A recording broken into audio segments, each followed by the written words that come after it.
Good day everyone. So for today, we're going to discuss about the freedom of the human person. But before that, let me ask you this question. Have you ever asked yourself about freedom? Okay, so here are the different definitions of freedom. So as an individual, I or we all have the right to do things which could make us happy or satisfied based on our own desires, or even exercise things as long as bounded or in accordance with the law. We are free in different or various aspects of our life, and we are free to express ourselves in various media. So let's take for an example, in terms of social media. So we have different kinds of social media platforms, and yes, we are actually adopting the fact that we are all free to express what we feel, think, observe every day. So this serves as our way to share our feelings.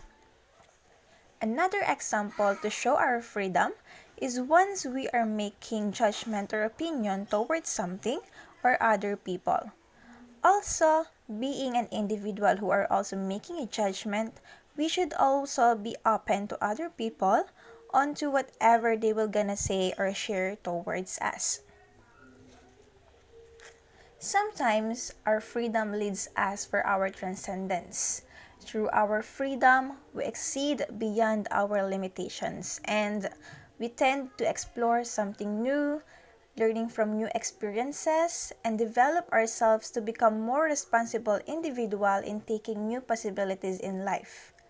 In this lesson, there are several philosophers who gave their insights to share that actions or choices we do have its own consequences.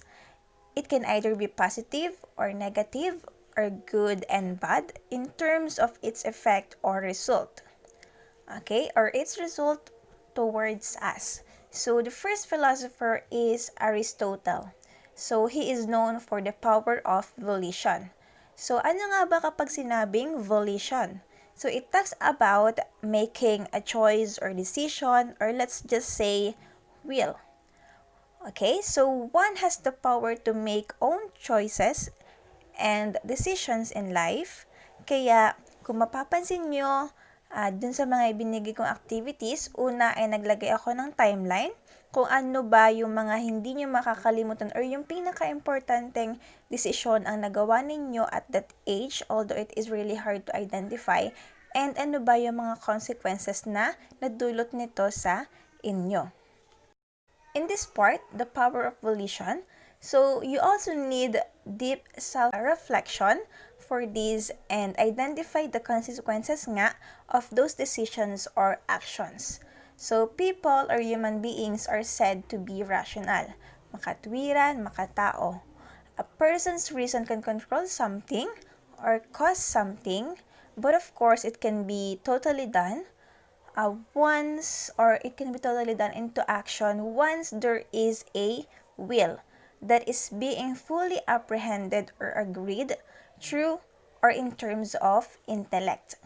So human person's will, which can be used to express choices, desires, will, or might result to a so-called free choice where one is able to control himself or herself to see and do good or bad. So we can determine it through different factors. So number one explains that our inner awareness has the capability to do good or to do right or wrong. So number two, when there is a common testimony o kung baga yung karaniwang patotoo ng lahat ng tao. Okay? And then number three, there is a reward and punishment. Number four is that everyone knew the practice of having praise and blame. So next philosopher who gave his insight about that actions have consequences was from Saint Thomas Aquinas. So sa kanya naman po is yung love is freedom and spiritual freedom. So we are free to make changes or transformation within ourselves or everything around us. Kumbaga, sinasabi rito that St. Thomas Aquinas reminded human beings as agent of change, or pwede na rin sabihin na moral agent. So, most people center their life, especially in making choices with God. And we all have our purpose, and the only difference with the concept of Aristotle and St. Thomas is that one philosopher, or Aristotle, believes that human beings' purpose in life, or the main goal, is to be happy. Okay? But for St. Thomas, you can only found your true happiness, or the highest form of happiness, with God. Okay? So I hope you understand that. And in order to make transformation in real life, one must possess love. And some says God is love. So we have here the quotation, God is love. And this quotation is really true. Okay, so that's why we could use the concept or feeling of love and happiness, or self-perception. So he also proposed love rather than law in order to make transformation in humanity. So that is based from Saint Thomas Aquinas. And the third philosopher is Jean-Paul Sartre. So sa kanya naman po yung individual freedom, o yung tinatawag natin na individualism. So he focuses on the philosophy of existentialism, where a human person is termed or considered as free agent who have control over their choices and actions. So this kind of philosophy believes that the society where we belong should not restrict or hinder us through our individual actions, because as a result of this, it may lead to restrain us to our free will, and also to our own potential's development. Okay? So for Sartre, ayan, so he explores the true meaning or definition of freedom to one's life, and how are we going to attain it. So there are some of the supporting principles that he said, where existence precedes essence. Okay? So, yung number 1 dyan, so the person came across himself, or kumbaga, ang tao ang unang makakakilala sa kanyang sarili. Okay? At siya rin ang unang-unang magbibigay ng kahulugan sa kanyang pagkatao. So, sinasabi rin dito na ang isang tao mismo ay walang iba kundi ang mga ginagawa niya, na nagpapaliwanag lang naman na kung ano man ang ginagawa ng isang tao sa kanyang sarili ay kumbaga nagre-reflect din sa kanya as a human person. So, number 2, a person is given an opportunity to change or transform one's life. So, yun din naman yung goal ng iba, diba? Ang makapagpabago ng buhay ng iba, or kumbaga makapagdulot tayo ng pagbabago sa iba. So, dun pa lang makakapagbigay tayo ng kahulugan sa buhay ng iba. So, when it happened, we are also filling the whole wide world with meaning. Or let's just say, we give importance or value to the whole world. And number 3, human person's freedom is very important in order to attain authentic existence, which is recognized and realized through one's deed. Okay? Or yung nagagawa ng isang tao ng nag-iisa. Okay? So, number 4, dito naman po sa fourth principle na to, it is connected to the second principle. Since a human person's life is a result of what other people's did or affect to us. So tayo, bilang tao, ay kumbaga resulta ng kung ano ang nagagawa at gagawin pa lamang ng iba. Okay? Kung napagbago man nila tayo, so yun yung kumbaga natapos nila or nagawa nila papunta sa atin. And kung dun kasi sa doing, so ibig sabihin process, ongoing process pa rin na kumbaga makakapagbigay tayo ng pagbabago dun sa ibang tao. Okay? So, number 5 is, so we have here what we called the mauvaise foi. Okay? Or yung tinatawag natin na bad faith. So, since a human person tries to escape his or her responsibilities or obligation. So, sinasabi lang naman kasi dito or ipinapakita lang sa atin na ang isang tunay na tao, kumbaga, kasi is hindi, kumbaga, nakasalamin sa mga gagawin natin at dapat,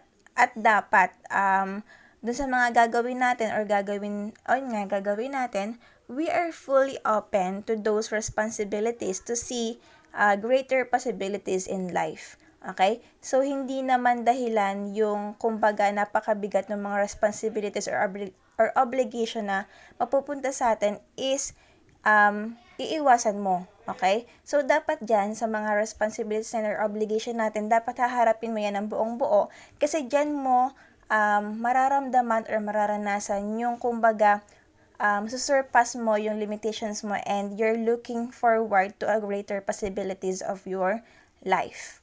Okay? So, next naman po is si Thomas Hobbes. So, he is one of the proponent of the social contract theory.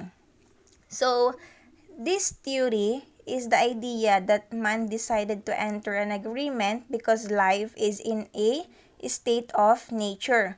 Without laws and regulations would be intolerable. Okay? So, this agreement aims for the people to live in peace and harmony by respecting each other. Okay, so this theory also conveys ensuring of human survival, and then this theory also explains about transferring of human liberties, and this mutual transferring of human liberties is called contract. So, in addition, there are two things that clearly stand out in this contract. So, the first law of nature, Hobbes concludes that we should seek for peace, and this was his first law. Okay? And it is a wide-ranging rule recognized by reason that forbids a person to do things which may be destructive of his or her life, and omits that by which he thinks it may be best preserved. And then the second law of nature, it is suggested through a reasonableness seeking of peace immediately, by which we mutually divest ourselves of certain things in order to achieve peace.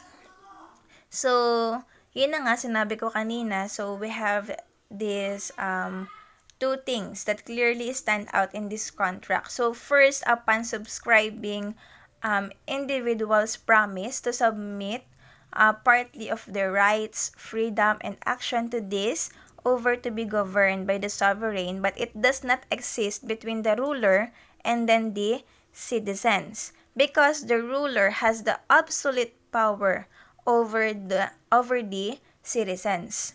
So the second, absolute power may not be limited to one person, but it could also be vested to an assembly of people, which suggests that it does not refer to a single ruler with absolute power, but equally identified sovereignty with democracy. So this absolute power is believed to secure the conditions of order and peace.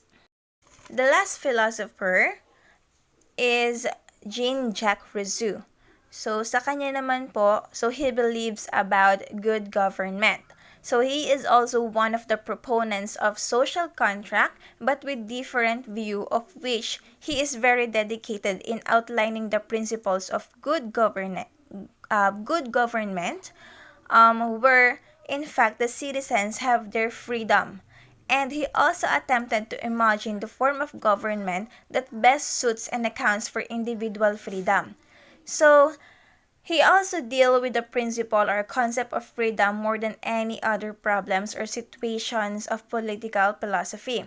So this leads to him to define freedom also as a total of two reasons, where a person first is physically free, since he is not forced or being controlled by those exploitative motives by his fellow men, and a person, for the second reason, is psychologically and spiritually free, because he is not constrained by any needs just to be with the flow of the modern society. So this enslavement of his or her own needs may bring up sorts of societal ills. So yun yung magiging result natin. Ano po? Societal ills. And domination of others, which could result to self-esteem and depression. So yun yung mga negative effects nung pagiging alipin mo dun sa pangangailangan mo just to go with the flow of the modern society nowadays. Okay? So, next topic is all about the evaluation and then the exercising of prudence in choices. So, in this topic, we must recognize and adopt that environment could affect one's life. Okay, so based from B.F. Skinner, behaviors are affected, shaped, and maintained by its consequences. So he is known for operant conditioning, where the consequences of your behaviors shape future behavior. So these consequences may be in terms of reinforcement or punishment. So ayan. So ibig sabihin, kapag nag-rise or nag-remove or nag-present or nag-remove tayo ng stimulus, yun yung mga dahilan kung bakit gumagawa ang isang tao at nag-lead ito para mag-increase ang behavior or mag-decrease ang behavior niya. At ito ay tinatawag na pag nag-increase yung behavior niya, ito ay tinatawag na reinforcement. Pero kapag naglagay or nagtanggal tayo ng stimulus at nabawasan yung bad habits or yung behavior niya, ito ay tinatawag natin na punishment. Okay? So, we have here an example of positive reinforcement. So, one student is studying diligently on her schoolwork, and then the teacher, as a consequence, shows appreciation for her hard work. Okay? So, paano na ipakita ng teacher yung positive reaction niya or yung appreciation niya? So, it is through giving positive feedback. And in return, the student continues to work hard. Okay? So, ibig sabihin, the stimulus is presented by making a positive feedback from the student's work or hard work. Okay? And then, as a positive result, so nag-increase yung behavior ng bata kung kaya't nagpatuloy siya sa paggagawa ng mga activities niya or assignment ba. Okay? So, the student continues to work hard. And then, in contrary, the negative reinforcement, okay? So, the student who works diligently, and as a consequence, okay, the teacher removed some of his students' work, or let's say activities, quizzes, okay, or yung mga homework niya. So as a result, the student is happy and continue to work hard. So, paano natin nasabi na negative reinforcement siya? Kasi, the stimulus is being removed, okay? So, ano yung mga stimulus na yon? Yun yung mga activities or quizzes ng mga bata, for example, na siyang tinanggal ng teacher, and as a result, nag-increase yung behavior ng bata. Bakit? Kasi, as a consequence of that situation, nung pagkatanggal nung certain activities ng teacher, so, ang nangyari dun sa bata is, she turned, to be happy in working with her activities and continue to work hard with the future activities. Ano po? So, dun naman sa positive punishment, so one student is falling asleep. And as a consequence, the teacher may get upset and scold verbally the student to wake him up. Okay? So, the misbehavior of sleeping would then stop and student focuses on his class and work again. So, the stimulus is being presented saan? Saan nangyari? Kasi nung lumapit si teacher, pinagalitan niya si bata, nagalit siya, okay? Pinagalitan niya verbally. So, doon na-present yung stimulus. That's why, ang nangyari, yung bad habit ng bata or yung misbehavior niya na natutulog siya sa klase is nabawasan. Okay? That's why it is called positive punishment. When we present a stimulus and then the misbehavior of a certain student has been decreased. Okay? And then lastly, so we have here an example of negative punishment. So one student is using a phone during a class hour. So as a consequence, the teacher go over to the student and confiscate the cell phone. So the student's behavior will decrease since the teacher removed the stimulus and the student could focus on his work again. So dito mapapansin nyo naman talaga, so the stimulus has been removed. In what way? So nung na-confiscate yung cellphone ni bata ni teacher. Okay? That's why ang nangyari, yung misbehavior ng bata na nagsa-cellphone siya during the class hour is na-decrease or na-remove din.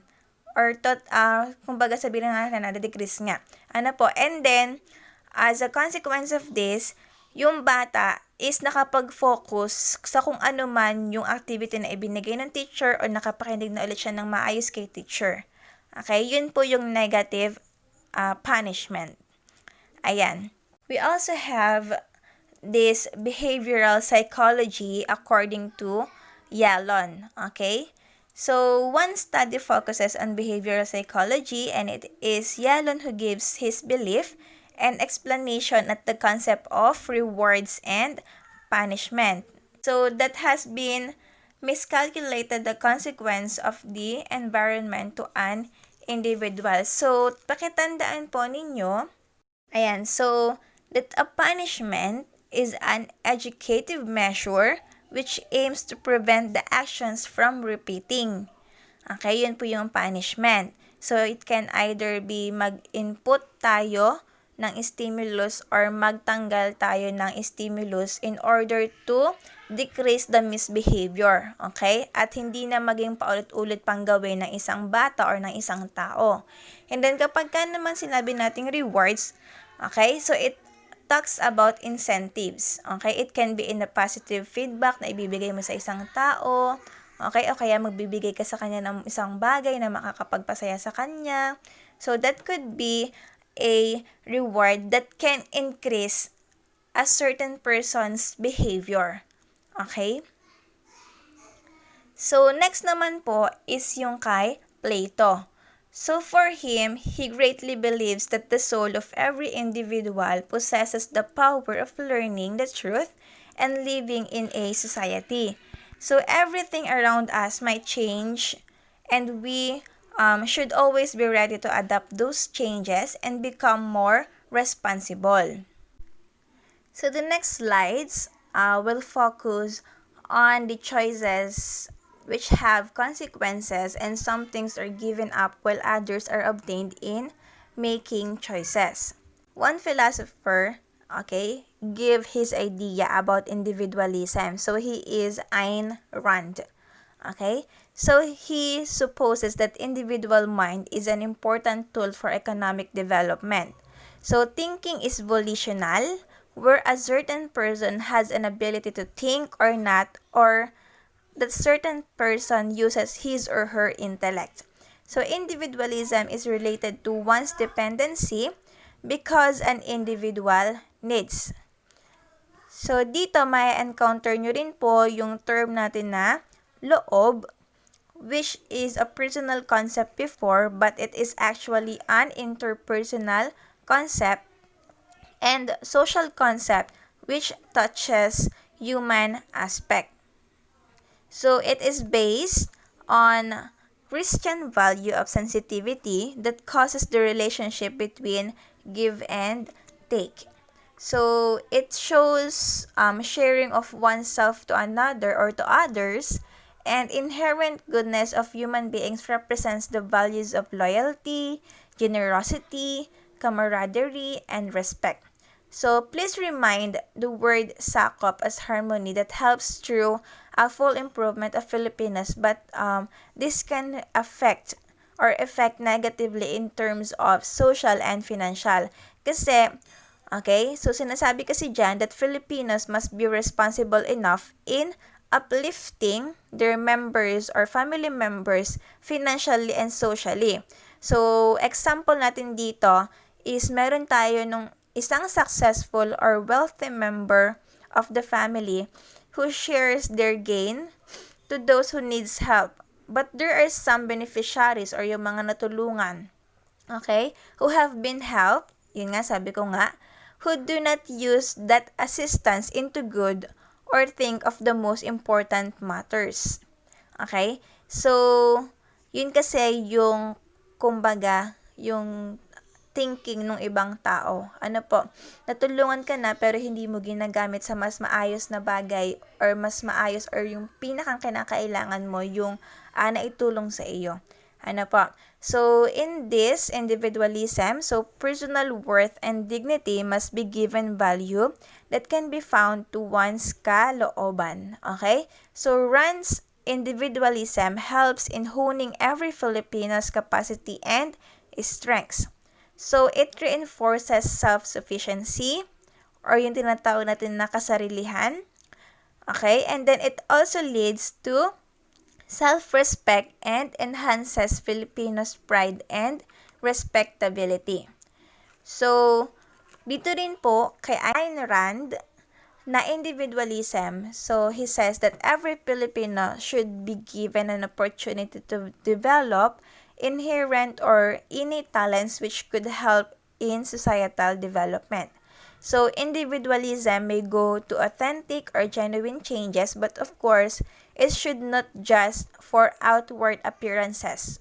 Okay, appearances sake or yung tinatawag natin na kumbaga pakitang tao lang. So, dapat genuine ka. Okay, totoo ka. Hindi yung nagpapakitang tao ka lang. But, it should originate from our innermost feeling of kalooban. So, dapat genuine tayo, nanggagaling sa mismong kalooban ng isang tao or ikaw.